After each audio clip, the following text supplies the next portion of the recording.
يقول السائل: يقولون إن دولة السعودية على مذهب الإمام أحمد بن حنبل، مع أني أرى أنها على منهج أهل السنة والجماعة بفهم السلف الصالح، فما هو الصواب؟ ومذهب الإمام أحمد ما هو على منهج السلف الصالح؟ الإمام أحمد من أئمة السلف الصالح رحمه الله ورضي عنه، فهو من الأئمة الأربعة من المحدثين ومن أئمة السلف الصالح، ولا نقول إنه معصوم ولا يخطئ، هو وغيره كلهم يخطئون. الإمام أبو حنيفة يخطئ، الإمام الشافعي، الإمام مالك، كلهم يخطئون لأنهم غير معصومين، ولكن خطأهم مغفور، إن أصابوا فلهم أجران وإن أخطأوا فلهم أجر واحد على اجتهادهم.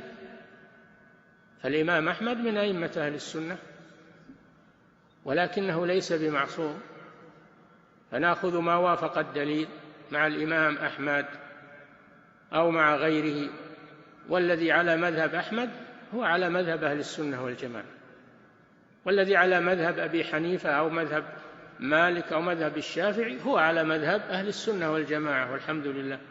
ولهذا تسمى مذاهبهم مذاهب أهل السنة، ويقال لهم أئمة أهل السنة. نعم.